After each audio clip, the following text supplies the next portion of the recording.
देश में सूखे के नए आंकड़े आ गए हैं। आधा देश इस समय सूखे की चपेट में है।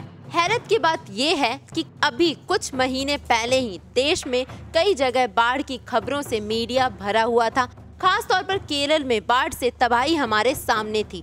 पिछले साल जुलाई के महीने तक देश के कई हिस्से बाढ़ की चपेट में थे।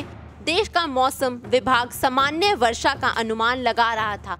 सरकारी विभाग का हिसाब देश में औसत बारिश से लगता है, यानी कहीं भारी सूखा और कहीं बाढ़ को मिलाकर औसत वर्षा को सामान्य बताना कोई नई बात नहीं है।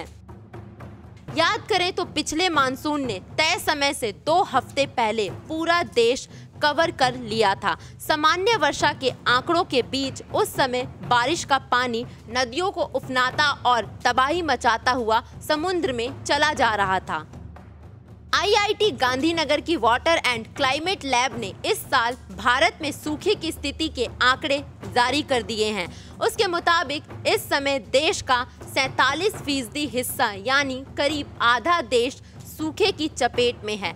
सूखे की चपेट में देश के इस 47% भूभाग में 16% इलाके ऐसे हैं जिन्हें एक्सट्रीम डॉट यानी अत्यधिक या भयंकर सूखे की श्रेणी में रखा गया है।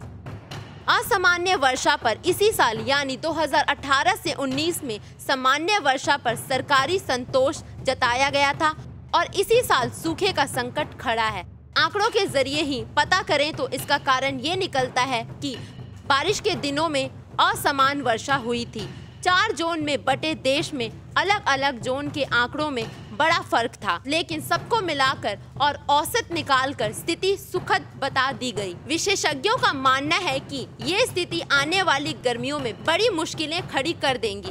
अगर मानसून से पहले गर्मी ज्यादा पड़ गई तो सूखे का असर भयानक हो जाएगा।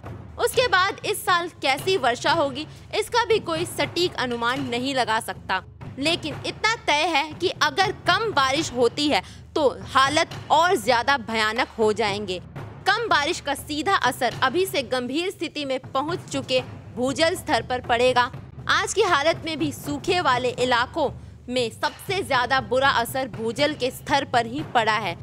पिछले दिनों कई अंतर्राष्ट्रीय रिपोर्टर्स भारत में आने वाले भूजल संकट को लेकर चेता भी चुकी हैं। उन रिपोर्टर्स के मुताबिक आने वाले वर्षों में भारत में कई इलाके ऐसे पाए जाएंगे जहां भूजल समाप्त हो चुका होगा। ऐसे में अगर सूखे की तीव्रता बढ़ती है तो भूजल घटने की रफ्तार और बढ़ेगी। विशेषज्ञ मानते हैं कि इस समस्या का हल अगर जल्द नहीं ढूंढा गया तो इसका असर पर्यावरण के साथ साथ अर्थव्यवस्था पर पड़ेगा, खास तौर पर कृषि क्षेत्र पर।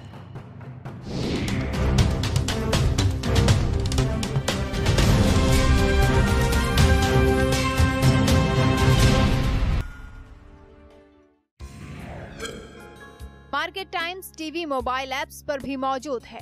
अगर आप एप्पल फोन का इस्तेमाल करते हैं तो ऐप स्टोर से मार्केट टाइम्स टीवी की ऐप को डाउनलोड करें, और अगर आप एंड्रॉइड फोन का प्रयोग करते हैं तो आप गूगल प्ले स्टोर से मार्केट टाइम्स की ऐप को डाउनलोड कर सकते हैं।